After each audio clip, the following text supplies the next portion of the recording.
bit under the weather, so bear with me real quick. Before I get started, I want to honor my ancestors, my grandparents, the goddess of our country, the father of our country, this Celucien. It's in their honor that everything that I do is in their honor. I want to welcome everyone to our first, and the Mocombeian Foundation's first annual Pan-African Conference. We're missing a couple of panelists, but hopefully they straddle in while we're getting started. As many of you know, my wife and I have a nonprofit foundation, the Mocombeian Foundation. It's both a literacy foundation. As part of my doctoral work, I developed a curriculum to help inner city children close the reading gap. So we donate, we train and donate inner city schools and after school programs to utilize our curriculum. We donate that free of charge. We also have a mentoring program, and we put on programs like this for the community. We partnered with the African American Research Library and Cultural Center to try to get more of the community involved, mentoring and offering activities for the community. And the last component of our foundation is our Helping Hand outreach component, which is we partner with the commune that I'm from in Haiti, and we donate tablets as well as book bags to the schools in the IET, where I was raised until I was 6. So for every book that I sell, our royalties help support the foundation. And for every book that is sold through Amazon, Amazon donates a tablet to the community. So those are the activities that we partake in, and I wanted to put together this this seminar partly because of the election of Donald Trump and some of the white reactionism that we're starting to see as a result of the some will say the right turn in capitalism, in neoliberal capitalism. So for me, I started to question the issue of Pan-Africanism with the rise of the black nation state. Remember, for a long time, Haiti was the only black nation state in the world. So it's not until the 1950s, with the emergence of the nation-state systems in places like Africa and the Caribbean, do we start to see a rise of black nation states. Prior to that, the sole focus of many the black leadership class, especially the black bourgeois, comprador bourgeoisie, was Pan-Africanism, uniting black people throughout the Caribbean, Africa, and trying to develop an economic model, a political model, as well as a social model for black folk who are up from slavery. How do we organize ourselves?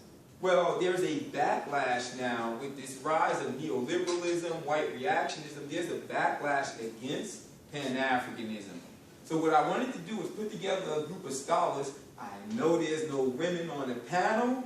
I promise you next year will be all women. But I put together some brothers, Pascal Robert. Many of you, if you follow him on his social media network, political pundit, brilliant brother, discuss some of the issues facing us as black people, excuse me, or people of color in this emergent neoliberal white reactionism against the contemporary economic model. We have Dr. Liu from Indian River Community College, who is also here on the panel to discuss some of these issues. How are we, as people of African descent, supposed to face neoliberal capitalism and this emerging white reactionism against the integration movement of the 1960s? We also have community leaders such as Thierry. We have one more brother, he'll be joining the panel, and he just got in, Lowell, business owner, who will join the panel. So we wanted to get their take on what is going on. A, how should we respond to what is going on as people of African descent? B, And C, for me, we need to build alternative institutions as black folk, as people in general. We need to build alternative institutions to neoliberal capitalism, especially with the emergence of global warming. We have to build alternative institutions to combat not only neoliberalism but also the white reactionism. So we'll hear from these scholars as well as community leaders as to what they're doing, what plans of actions can we do or implement as people of African descent to combat what's going on with white reactionism as well as neoliberal capitalism. I will go from the order that they're sitting, and I'll have my wife introduce the remaining guests because I'm losing my voice. But I welcome everyone, and I thank you all for coming out. Spread the word for next year's event. This is our first time. The library partnered with us because they're trying to get more community activities to keep this library going strong. So, you know, the more people that come out, the merrier. So enjoy today's panelists and follow them on YouTube because we will post today's lecture on YouTube. And I thank you all for coming out and enjoy. Our first speaker, who will be in order of seating, will be Thierry. So we welcome Thierry and enjoy. Thank you. Yes, give me some time.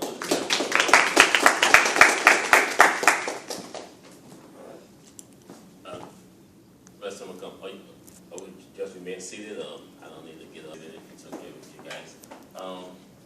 First, I'd like to thank the creator and the ancestors, the spirit of my ancestors, for allowing me to be here today with you all. I feel both humble and honored to be part of this panel and to be among such a distinguished group of gentlemen here. And I also feel blessed to be among you guys here in the audience. It's a pleasure being here. I have my fiancée Tanya here with me also. I'm not sure what she's doing on the phone, but she's doing something here. So it's good. You're live. It's good to be here. As I was getting ready to come down earlier, and I was asking myself, you know, where are we going with this? What's going on here? You know, what am I supposed to be part of? You know, is this something that we're going to do just today, just for one day, or this going to be a continuous effort, you know, in order to get something started, you know, for our people in the community? And I had all kinds of questions going on, you know, in the back of my head. One thing I have to say is, as I looked up on the theme for the discussion today, Pan-africanism and religiosity in the age of neoliberal global capitalism and white reactionism, I was a little bit taken aback. I was even shaking a little bit, you know, for fear that I would not know exactly how to go about making my point in this effort here. And I was asking myself, you know, I was asking myself, you know, what approach am I going to use? You know, what is it that it entails? Because I'm quite familiar with the terms here, and I've always, you know, heard people use them and so on, back and forth. But I never really took time to look them up and to look at the definition and to see exactly what they entail and so on. So I began to wonder, and I asked myself, you know, well, am I going to say something that's going to strike a chord with some people, that's going to get the curiosity going, that's going to cause them to wonder, or I'm just going to be part of this panel just so I could be among these special kind of individuals here. So I was really thinking about it all the way here, and I was praying, you know, asking myself what it is that I'm going to be talking about. Well, first, let us define the word Pan-Africanism, since many people from the past and up until now have had difficulties defining it. To me, it's the tendency of viewing all Africans and descent of Africans as belonging to one single race, sharing cultural identity and unity. But yet, at times, I find myself constantly asking this question, you know, at times I ask, you know, we can't help to ask ourselves really, what unity or what identity are we talking about? You know, or better yet, do we all seek to identify with the African culture? And is unity what we all after as African descent, because we like to quote those words, we like to use them and throw them out there. But yet, when you look at our behavior at times, it makes you wonder, are we really trying to unify ourselves as people of African descent?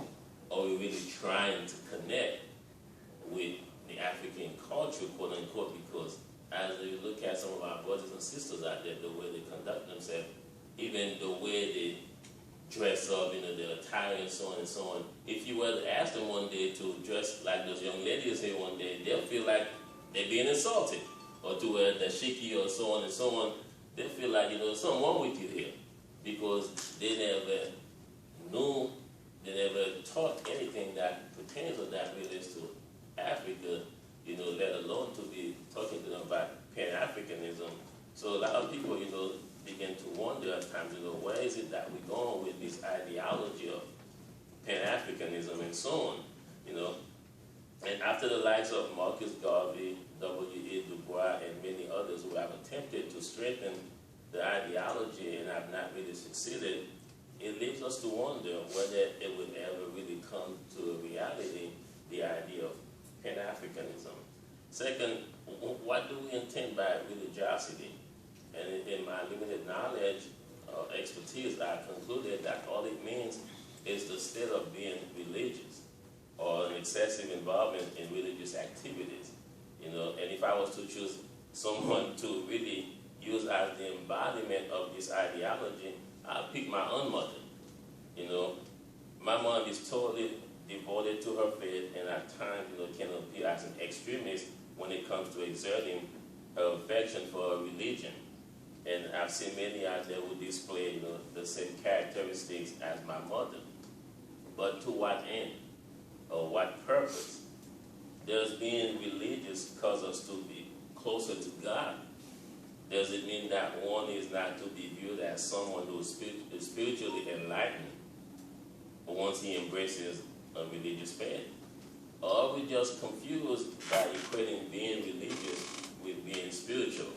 So these are questions at times that we all have to wonder about, we all have to ask ourselves, And now, after we define those two big terms, the ultimate task is to determine the application in the age of neoliberal global capitalism and white reactionism. But are we to just plainly say reactionism? Because as I look around me, and what I've seen happening around the world in our society, it became clear to me that white people are not the only reactionaries out there. There are a whole lot of us amongst the black community and brown community who are just as reactionaries as white people. So many of our black and Latino brothers and sisters out there are opposed to social change. So again, it gives us an idea to talk about, thoughts to, discuss from time to time and to wonder exactly what do we mean when we imply certain ideology amongst ourselves and what exactly are we trying to accomplish. And therefore we wonder, how do we go about removing those reactionaries of all types and all colors from among us? Can those who believe in Pan-Africanism and who are also religious be the ones perpetrating the attitude of neoliberal and global capitalism among us? The theory of neoliberalism is a modern political economic that favors free trade, privatization, minimal government intervention in business, reduced public expenditure and on social services, etc. Many of our own people, and by people I mean blacks, are business owners and have developed the same neoliberalist attitude and have found themselves totally detached from the rest of us, from the day-to-day black people like us. Many of our brothers and sisters feel totally detached from us. So again, it gives us, a feeling at times that we have to wonder, but how do we address those same brothers and sisters who are supposed to be part of the Pan-Africanism movement? How do we go about rectifying their behavior, their conduct? Many of them are also quick to tell you that capitalism is good for everyone and for all, a system that encourages private ownership and entrepreneurship and does not find fault with the motive of making profit. It is a market not regulated by the state and where the forces of demand and supply rule. So is this the type of thinking that causes our black multimillionaires, megastars, blockbuster preachers in our community to keep getting filthy rich and living a lavish lifestyle, while the rest of the congregation of people in the community where the preacher having to go in foreclosure, to risk of becoming homeless, unable to feed their children sometimes?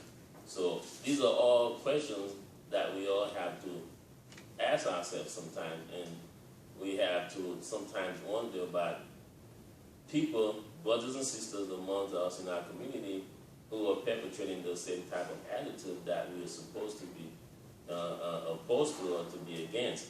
As someone who believes in the Pan-Africanist ideology, and as a Negro myself who has worked hard and for years to embody its cause, I would like to take the discussion further and beyond the racial lines and focus on what I think is the current opium of our society, classism. To me personally, I think this is worse than just, white reactionism, racism and so on. It is imperative for the black man to think as a new Negro, as the famous Alan Larkin, an educator and writer of the past will say, because there are ways that we have to start implementing ourselves, and we have to start holding some of our brothers and sisters out there, in our community responsible for the things that they are doing also to our own people, So as a new Negro, and to realize that class struggles can be more harmful to our community than racial struggles can ever be, because it doesn't only entail skin tone, but rather your social, economical, religious, educational, and cultural status. In my opinion, the new Negro is therefore required to view not only whites to portray this religious and neoliberal global capitalism and reactionary attitude, but anyone else who fits the same category, and no matter what skin color they are, as a threat. Because if you are displaying the same behavior and attitude, whether it be black, white, Hispanic, or whatever, you still represent a threat to the other people out there, to the dead people, the poor people, the masses, and so on out there. So we have to start thinking of a way also to address these individuals, because when you have our so-called role models, people who are supposed to be inspiring our youth out there, investing, in the prison industrial complex, the system that is there to incarcerate, to lock up our brothers and sisters, and to deprive the youth from a father figure in the community. So how do you go about addressing those people, for the ills, for the evils that they are also helping to perpetrate amongst our community? So these are all questions that we all have to ask ourselves, not only to each other, but as a community, as a group, in a forum, we need to start having these discussions and to address, reactionism, or the attitude, in a global way, and not just reactionism, white reactionism, in my opinion, but we have to address everybody accordingly, whether it be black, white, Hispanic, or whoever, that are really involved in this type of behavior. Lastly, for the Negro to live in harmony with himself and with each other, his mind needs to be set free from social intimidation, the feeling of feeling inferior. He must dig deeper within himself to find himself, to understand himself, and to know himself. The new Negro needs to go back to his roots and engage in a true spiritual awakening in order to become self-dependent, self-sustainable, and useful to his family and his community. Otherwise, he will continue to become a problem not only to himself and to others. Without knowing himself and being able to identify his true self, how can one expect the Negro, or the new Negro, to understand the problem or challenges which he faces daily? As the struggle changes its course and society goes into all types of transformation, perhaps, in my opinion, my personal opinion, perhaps Pan-Africanism cannot pick classism as a new target instead of the ever-promoted racial struggle to guarantee a better tomorrow, and a better tomorrow for all of us. Thank you.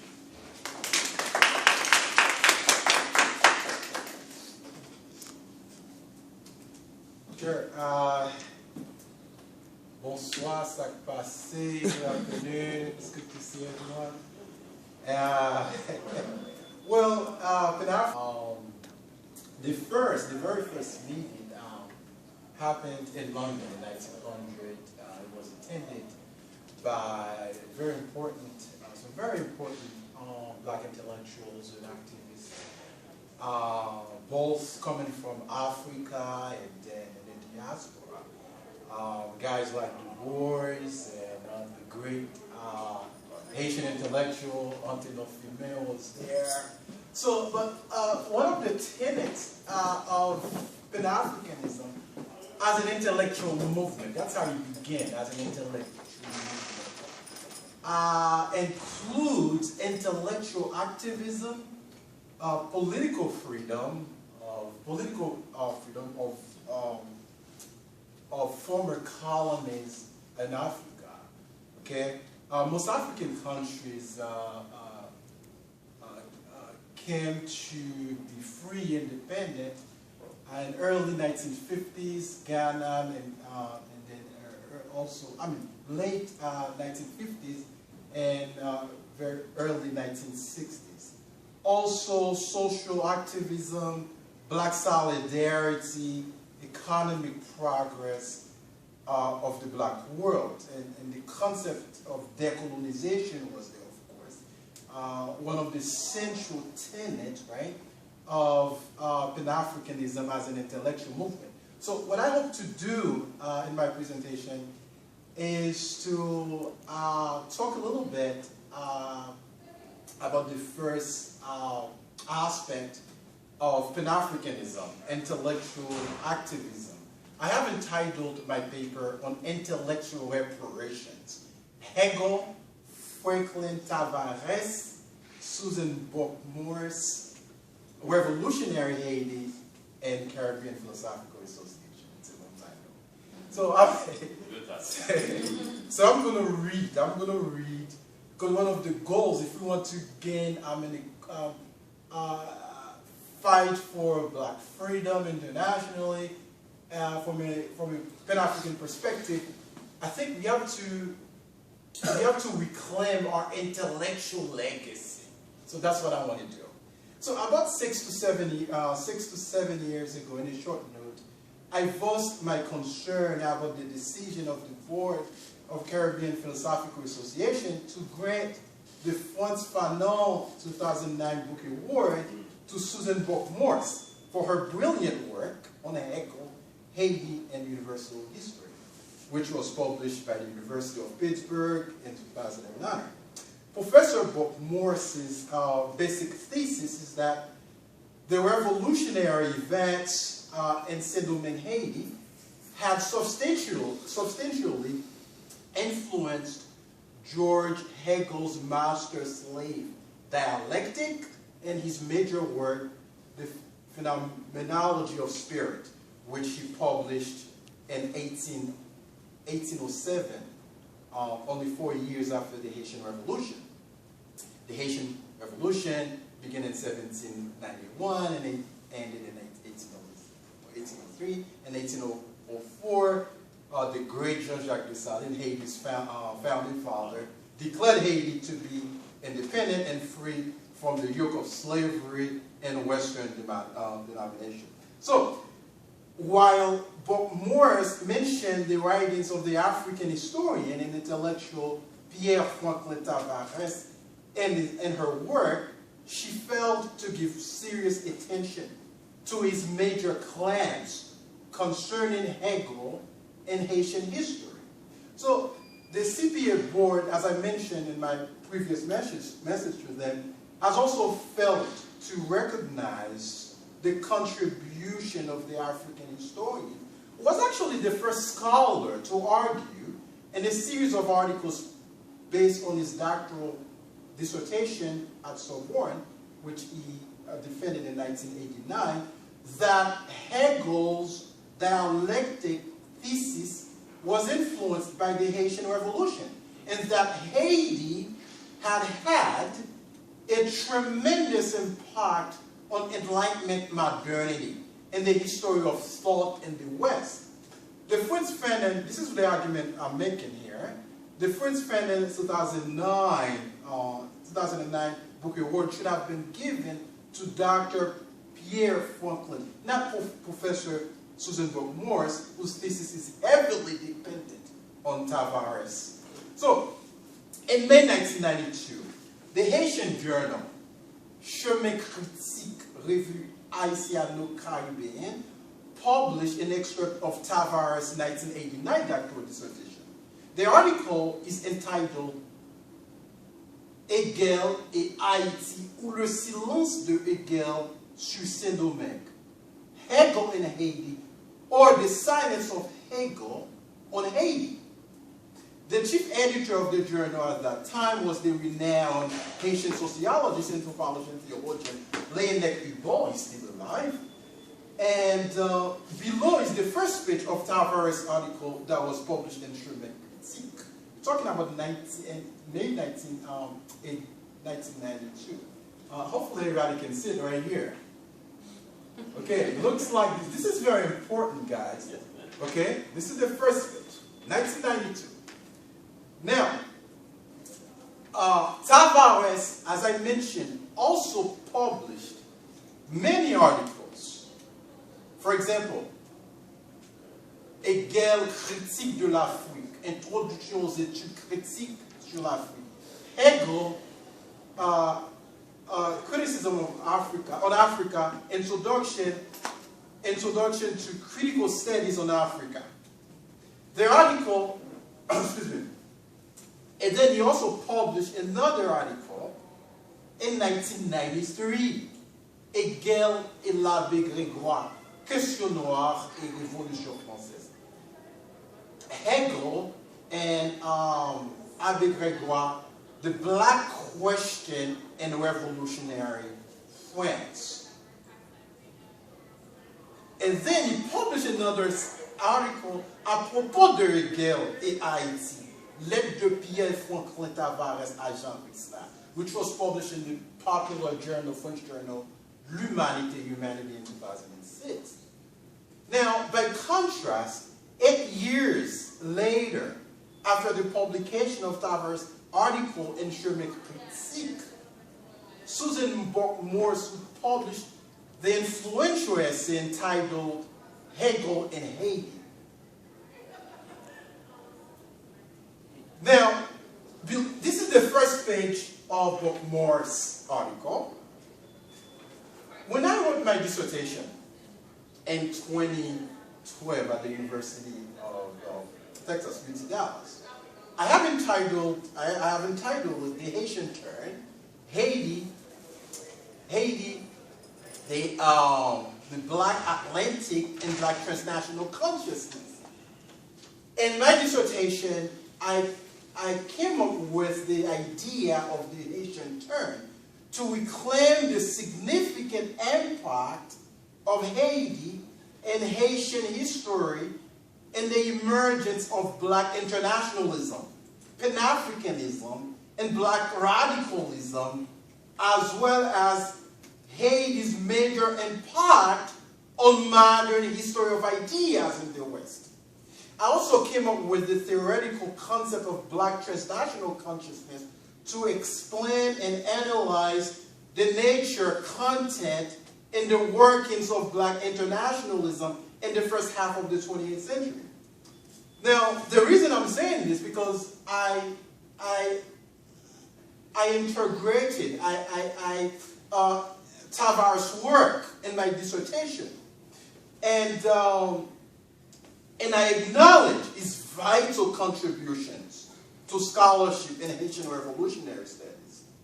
So, subsequently, in a major article I wrote for the Journal of Pan-African Studies, The Haitian Turn, an appraisal of recent literary and historical works on the Haitian Revolution, I wrote, in a 1989 Sorbonne dissertation,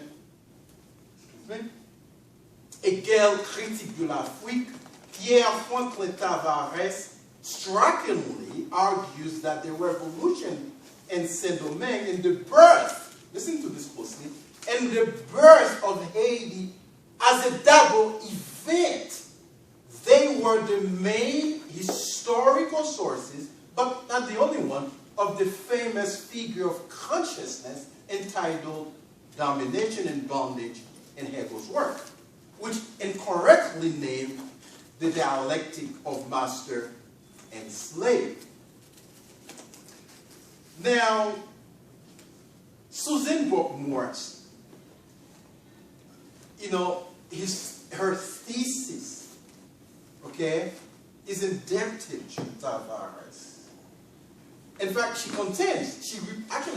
paraphrases Tavares' major claim that the event of revolutionary Haiti inspired the young Hegel distinctively in his development of the Lord-servant dialectic, and substantially provides the concrete experimental resources for theorizing freedom in the process of history.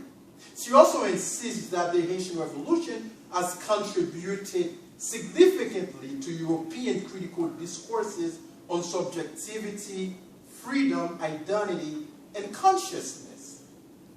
These are the same arguments Pierre Tavares made in 1989. Now, interestingly, in a recent article published in February 2016 by a Haitian scholar, Wilson Desson, made a similar argument. Now, I'm going to bring this to a close now, but I want to get really to the meat of the issue right here. My argument, what I want to do. So, Tavares argues, first of all, Hegel read, okay? Not only Hegel read the book by Abbé Renard, which is a long title, Histoire philosophique des établissements européens dans leurs deux ans, which was published in 1770. And this book, those of you who know a little bit about Haitian history, the Haitian Revolution, will know what I'm talking about. That Toussaint Louverture, Abbé Grégoire predicted there would be a revolutionary in Saint-Domingue. And Toussaint read Abbé Grégoire's work that was published in 1770 and was influenced by that work. Hegel also read, okay, Abbé Grégoire's work. And by reading it, he became aware of the horrors of slavery. From then on, according to Tavares, he became a violent opponent of slavery in the Caribbean. Because of that, and this is one of the points on which Susan Morse disagrees with him, right? Tavares refuses to consider Hegel a racist. See the complexity here, okay? Hegel was a racist. He said Africa produced no history. Africa is a dark continent. So he points out that Hegel had a long relationship with Abbé Grégoire's friends circle. Moreover, according to Tavares, that Hegel's in his work that I mentioned, he completely destroyed the racist and the racialist arguments of his time. Which, of course, you know, this thesis is open for debate. But let me bring this to a conclusion. So I want to talk about the importance of intellectual reparations.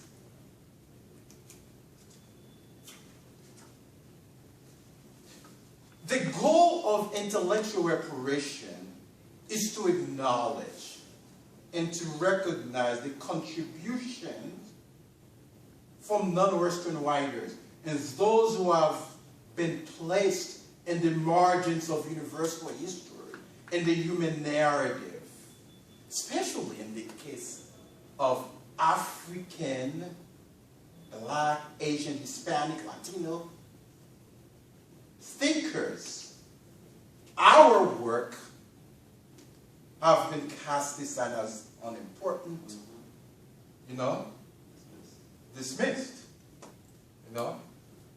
There's an intellectual, intentional intellectual silencing of the works, erasure, okay, of works produced by African scholars, okay.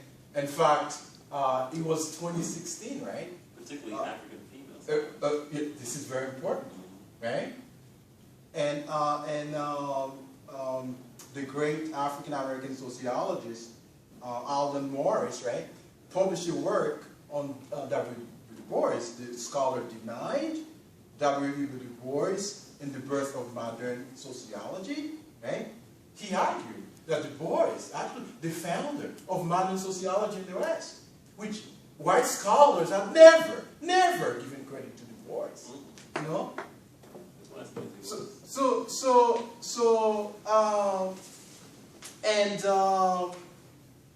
So I'm actually calling into question Caribbean Philosophical Association, because it's not too late, okay? It's not too late to give the award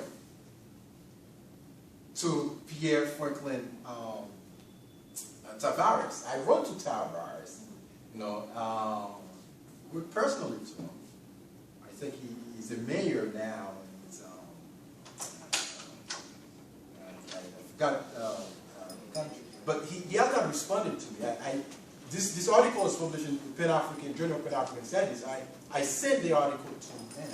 So I'm arguing.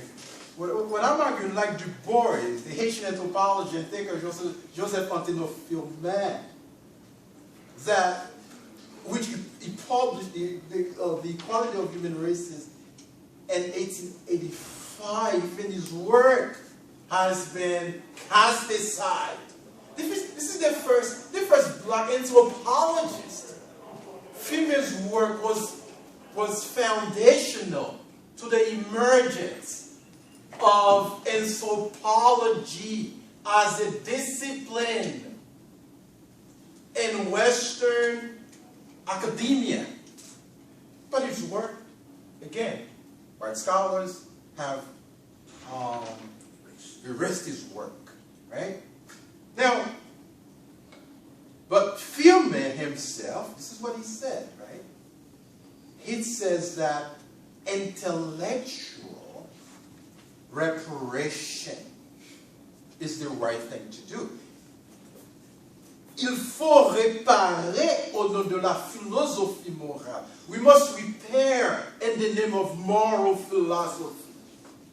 And the same line of thought, like Filman, Frantz Fanon, Walter McNeil says, il faut réparer au nom de la décolonialité une manière de faire justice aux damnés de la terre. Il faut réparer au nom de la désobéissance épistémique conçue ici comme compte politique décolonial. We must repair in the name of decoloniality a manner of doing what? Justice to the poor, to the oppressed, and of course to African scholars and people of African descent. We must repair in the name of epistemic disobedience, as conceived here as the colonial poetics. So intellectual reparation is morally, ethically, and academically justified. Thank you.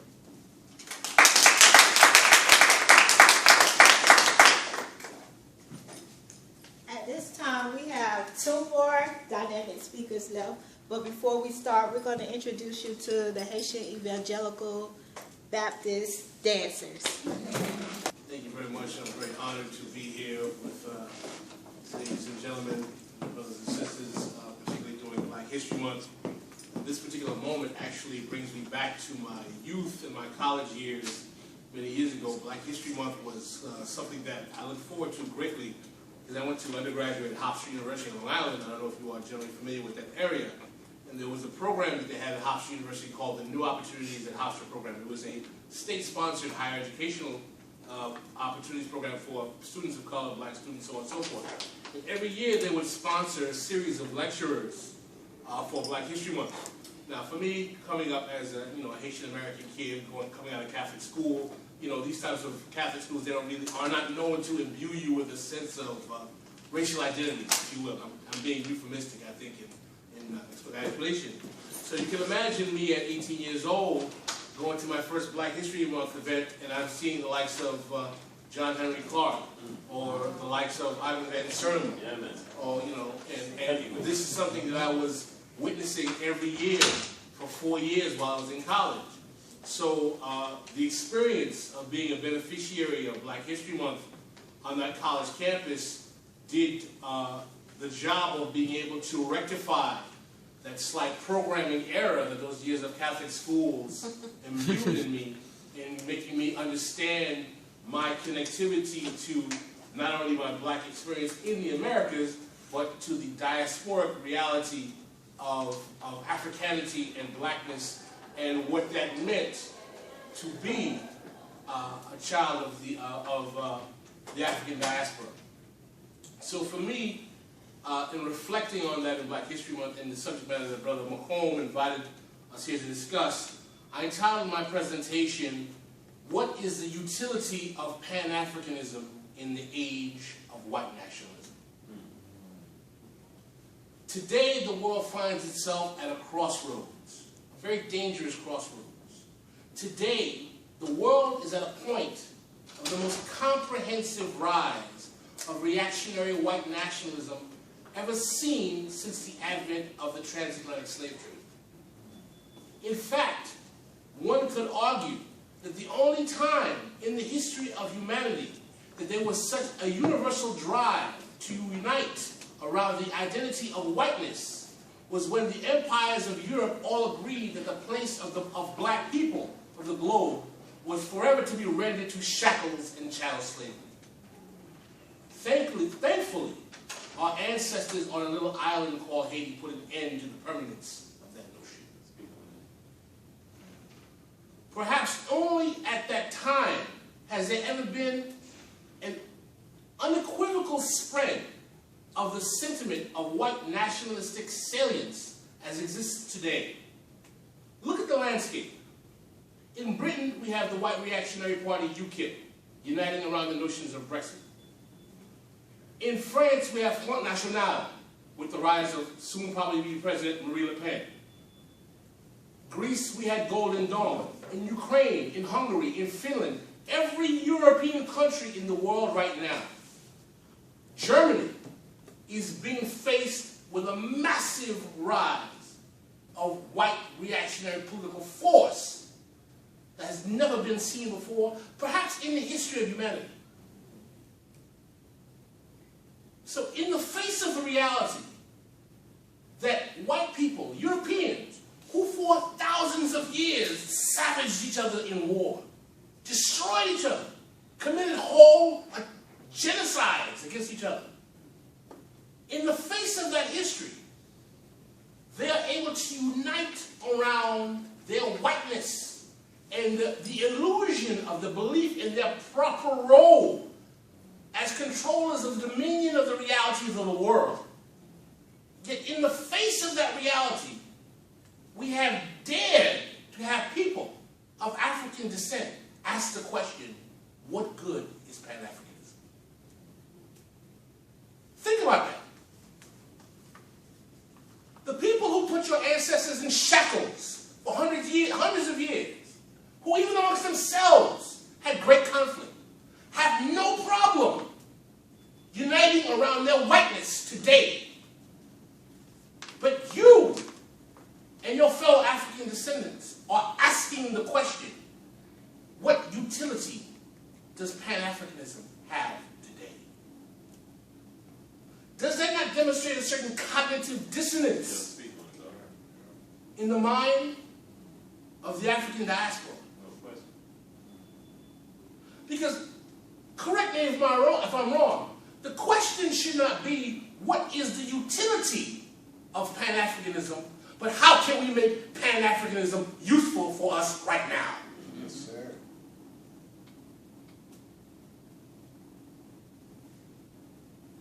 Because understand something, and I do not want us to think that I'm some kind of African essentialist, that we're all black, we're all the same. So listen, I'm well aware of the cultural diversities we have, linguistic diversity, religious conflicts, so on and so forth.